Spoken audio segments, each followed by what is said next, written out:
ang Sultanato ng Sulu po ay merong napakagandang regalo for this administration, and that is our win in the arbitration court.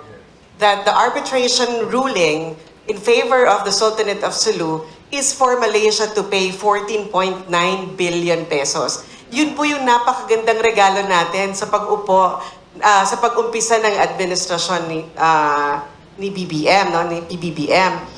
Nakita pa po kami noon because I was an awardee in APCO. And then, hindi naman kami nakapag-uusap na, very short talk lang, and congratulations like that. And then I said, we won in the arbitration ruling. And malaking tulong po ito para sa mga Pilipino.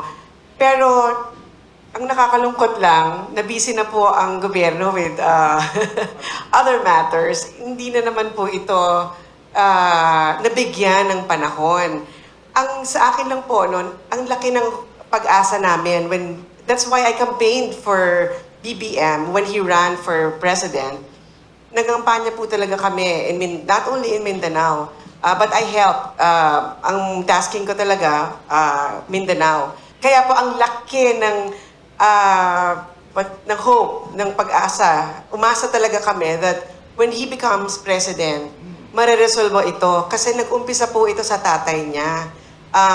Nung 1960-something, no, when pinagplanuhan po talaga ng mabuti on how to get Saba back. And it was only President Marcos Sr.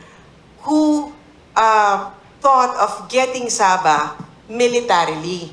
Kasi lahat po ng paraan, we dealt with it already. Diplomacy, legal way, how to do it, only him na militarily. Pero in-expose naman po ito, no? Nagkaroon po ng binulgar po yung sekretong, I don't know how to term it, but there are people training na to infiltrate Saba.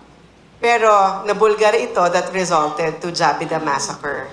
And yung kaguluhan po ng Mindanao, ang tingin ko dito talaga, malinaw na malinaw, ay dahil naka-attach po ito doon sa claim of the people in Mindanao dito sa Saba. Kaya po nabuo yung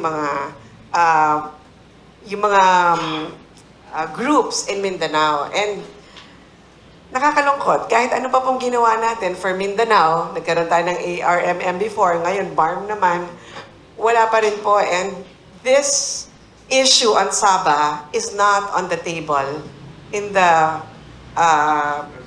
present BARM na ginawa ngayon. So hindi ko alam kung may pag-asa pa ba. Pero nagpapasalamat po ako sa inyo kung saan ang interest nyo about this issue hindi pa po namamatay hanggang ngayon. Kaya nga, sabi ko, ka-meeting po namin yung ibang pamilya namin when I was in Zamboanga, hindi pa rin po tayo dapat mawala ng pag-asa. Kasi yung claim sa Saba is not only claim of the Kiram. Ito po ay para sa mga Pilipino dahil kami po ay Pilipino. But you need to help us. You need to support us. Because we cannot do this alone. The Sultanate now is not anymore in power like it was 600 years ago. The Sultanate now is just an ordinary individual. Tradition na lang po. Traditional sector na nga lang po ang Sultanato ng Sulu considered in BARM sa panahon ngayon.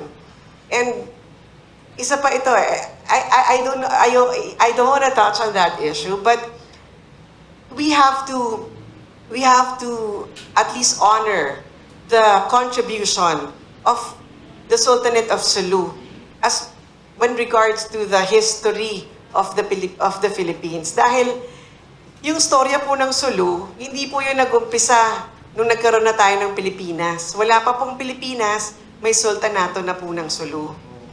And marami po siyang kontribusyon. Pero pag tinanong po natin ngayon ang kapwa natin Pilipino, ano ba ang Sulu? Ang may isip lang natin, Abu Sayyaf, beheadings. Pero mabuti ngayon, medyo may Facebook na, no? So nakikita na natin yung ganda ng Sulu in terms of beaches. So medyo open na siya for tourism. Pero ito po talagang storya ng Saba at yung Sulu-China relations ng Sulu and China relations is the greatest contribution of Sulu para po sa Pilipinas. Tanggap na po natin yung politika ngayon. Hindi na po sultanato ang nag-rule in Sulu. But tradition na lang yan. Historia, as parte ng historia, we have to recognize, we have to acknowledge. Katulad po ng mga kapitbahay natin sa Southeast Asia, Thailand, Indonesia, they still have their sultanates, but they now have their political government.